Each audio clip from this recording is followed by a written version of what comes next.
Doraemon তো আমরা সবাই কম বেশি দেখেছি, এবং সেখানে ডোরেমনের যে টাইম মেশিন ছিল সেটাও আমরা দেখেছি। আচ্ছা, সেই সময় আমার মতো তোমরাও কি ভেবেছিলে যে আমাদের কাছে একটা টাইম মেশিন থাকলে কতই না ভালো হতো? নিশ্চয়ই ভেবেছিলে, আমিও ভেবেছিলাম। কিন্তু এখানে প্রশ্ন হলো যে টাইম ট্রাভেল কি সত্যি সম্ভব? মানে আমাদের এই রিয়েল লাইফে কি টাইম ট্রাভেল করা পসিবল? আর যদি পসিবল হয় তাহলে সেটা কিভাবে পসিবল? সো চলো আজকে এই ভিডিওর মাধ্যমে আমরা এই সব কিছু জেনে নিই। সো গাইজ, আমি বিপ্রসী, তোমরা দেখছো unknown world official. So unknown world officials এর নতুন একটা ভিডিওতে তোমাদের স্বাগত। সো বেশি কথা না বাড়িয়ে ভিডিওটা শুরু করছি। টাইম ট্রাভেল বা সময় যাত্রা কিন্তু বাস্তবে সম্ভব। হ্যাঁ, তোমরা ঠিকই শুনছো, টাইম ট্রাভেল বা সময় যাত্রা বাস্তবে পসিবল।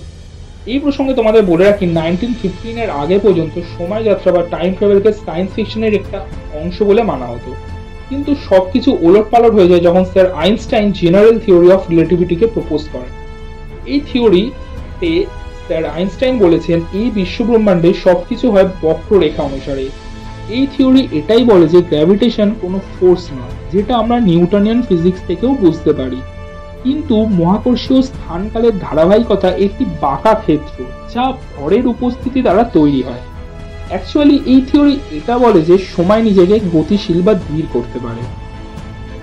তো আমাদের এই টাইম ট্রাভেলের যাত্রাও কিন্তু এই স্পিডের উপরই নির্ভর করে, এবং এই টাইম ট্রাভেলের মূলত দুটো পার্ট রয়েছে। একটা হচ্ছে টাইমের আগে যাওয়া, মানে টাইমকে বিট করা, মানে ফিউচারে যাওয়া। আর একটা হচ্ছে টাইমের পিছনের দিকে যাওয়া, মানে পাস্টে যাওয়া।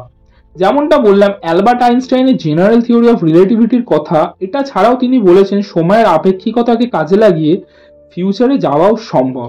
তার প্রমাণ আমরা আইএসএস বা ইন্টারন্যাশনাল স্পেস স্টেশনে পাই। সেখানে নভোচারীরা 6 মাস থাকার পর পৃথিবী থেকে তাদের সময়ের ব্যবধান প্রায় 0.005 সেকেন্ড হয়ে যায়। 0.005 সেকেন্ড খুব কম হলেও এর থেকে এটুকানি বোঝা যায় যে আলোর গতি কাজে লাগিয়ে ফিউচারে যাওয়া সম্ভব। তার মানে কেউ যদি আলোর গতিকে বিট করতে পারে, বা কোনো একটা মেশিন যদি আমরা আবিষ্কার করতে পারি যেটা আলোর গতিকে বিট করতে পারবে, তাহলেই কিন্তু একমাত্র ফিউচারে যাওয়া সম্ভব। এটাতে গেল ফিউচারে যাওয়া, কিন্তু আমরা পাস্টে যাব কি করে? এখানেই আসে আইনস্টাইনের রোজেন বিস ওয়ার্মহোল। এর দ্বারা টাইম ট্রাভেলের ধারণা আরেকটু স্পষ্ট হয়। তো বেসিক্যালি ওয়ার্মহোল হলো মহাজাগতিক দূরত্বে অতিক্রম করার একটি তাত্ত্বিক সম্ভাবনা। আমাদের আশেপাশেও এরকম অনেক ওয়ার্মহোলই থাকতে পারে, কিন্তু এটা টিকিয়ে রাখা পসিবল নয়। কারণ 1 মিটার চওড়া একটা ওয়ার্মহোল তৈরি করার জন্য সূর্যের 10 বিলিয়ন ইয়ার্সের যে নেগেটিভ এনার্জি, তার চেয়েও বেশি নেগেটিভ এনার্জি প্রয়োজন। তাই অনেক সায়েন্টিস্ট এটাকে ভুয়ো বলে মনে করে, কিন্তু উল্লেখযোগ্যভাবে একজন রিনাউন্ড সায়েন্টিস্ট স্টিফেন হকিং কিন্তু মনে করতেন যে টাইম ট্রাভেল পসিবল, এবং এই ওয়ার্ম হোলও কিন্তু পসিবল।